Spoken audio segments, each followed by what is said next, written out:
Hello and welcome to my channel. आप सभी का मेरे चैनल पर स्वागत है।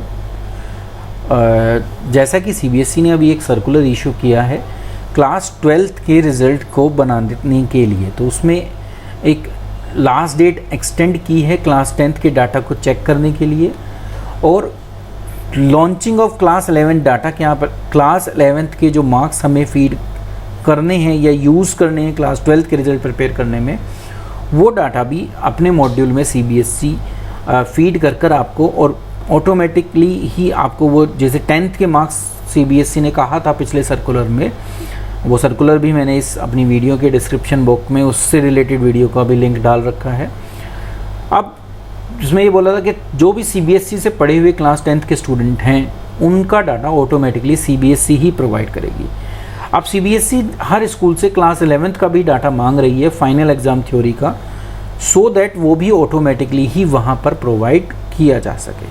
तो उसी से रिलेटेड ये सर्कुलर है कि verification of class 10th data जो क्लास 12th के बच्चे हैं उसके लिए लिंक ओपन है और साथ ही साथ आप क्लास 11th का डाटा फीड कर सकें, इसके लिए भी लिंक ओपन किया है या लॉन्च किया है। तो सबसे पहली बात है कि क्लास 10th के डाटा की वेरिफिकेशन की जो डेट थी, जो पहले 24 जून 2021 थी, उसको आगे बढ़ा दिया गया है, एक्सटेंड कर दिया गया है 26 जून तक। On the comprehensive result tabulation portal जो क्लास 12th के लिए डेवलप किया है उसके अंदर, जहाँ पर जो भी 12th क्लास के बच्चे हैं उनके 10th के रोल नंबर, उनका बोर्ड, उनका ईयर ऑफ पासिंग वेरीफाई करना है हर स्कूल को। तो वो रिक्वेस्ट जब गई तो उस हिसाब से उसको आगे उन्होंने बढ़ा दिया है। तो सबसे पहले ये है। साथ ही साथ सीबीएसई ने ये भी कहा है कि आगे आपको कोई फर्दर एक्सटेंशन नहीं मिलेगी इस रिकॉर्ड को वेरीफाई करने के लिए। तो जिन भी स्कूल्स ने अभी तक इसको नहीं किया है तो वो इसको 28 जून 5 बजे से पहले पूरा कर ले। ये तो हो गया क्लास 10th की डाटा वेरिफिकेशन की एक्सटेंशन। अब बात आती है दूसरी बात जो कही गई है कि क्लास 11th का डाटा अपलोड करना है हर स्कूल को। तो ये फैसिलिटी जो है for entry and upload of class 11th marks जो है वो स्टार्ट हो जाएगी 25 जून 2021 से 2 बजे के बाद। यहाँ जो मार्क्स अपलोड करने हैं वो थ्योरी के करने हैं और फाइनल एग्ज़ाम के करने हैं क्लास 11th के लिए।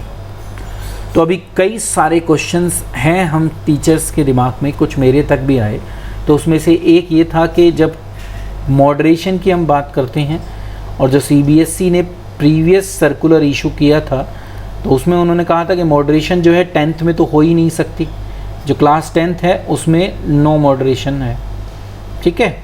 और मॉडरेशन कहाँ हो सकती थी, 11th में या 12th में। तो अब बोला गया कि जब 11th का डाटा हम अब अपलोड कर देंगे यहाँ पर तो एक तरीके से ये भी फाइनलाइज हो गया। तो इसके बाद क्या मॉडरेशन इसमें पॉसिबल है? देखिए कहीं पर इस सर्कुलर में ये नहीं लिखा कि आप मॉडरेशन की बात उन्होंने नहीं की है। उन्होंने कहा है कि आप सिर्फ क्लास 11th के फाइनल थ्योरी के डाटा को अपलोड कीजिए, हम आपकी हेल्प के लिए उसको 30% में अपने आप कन्वर्ट करके आपको देंगे। ये कहीं नहीं है कि उन्होंने पिछले वाले को यहाँ पर कॉन्ट्रडिक्ट किया है कि मॉडरेशन नहीं होगी। मॉडरेशन अगर 10th में भी याद हो तो मॉडरेशन कब हुई है, जब हमने पूरा डाटा बना लिया है और फिर जाकर हम रेफरेंस ईयर में गए हैं और उस रेफरेंस ईयर्स की हर सब्जेक्ट की जो एवरेज थी जब उसको हमने चेक किया है, जब जाकर मॉडरेशन की थी। और मॉडरेशन को हमने जो रैशनल डॉक्यूमेंट हम बना रहे हैं उसमें हम नोटेड भी कर रहे हैं। तो ये सेम एज इट इज़ चलेगा। 11th 12th में मॉडरेशन अभी भी होगी, ऑल्दो आप वहाँ पर मार्क्स फीड कर रहे हैं। उसके बाद भी हम वहाँ पर बताएंगे कि ये मॉडरेशन क्यों हुई है, इसका बेसिक रीज़न क्या है, वो रेफरेंस ईयर की एवरेज है। तो ये हमें वहाँ पर जैसे हमने 10th में किया था सेम इसी तरीके से चलेगा और मॉडरेशन अभी भी 11th और 12th में इक्वली वैलिड है। इस पॉइंट को आप याद रखिएगा। इस वीडियो के थ्रू मैं बस यही बात आप तक पहुँचाना था जो सबसे इम्पोर्टेंट थी। थैंक यू वीडियो में अंत तक बने रहने के लिए।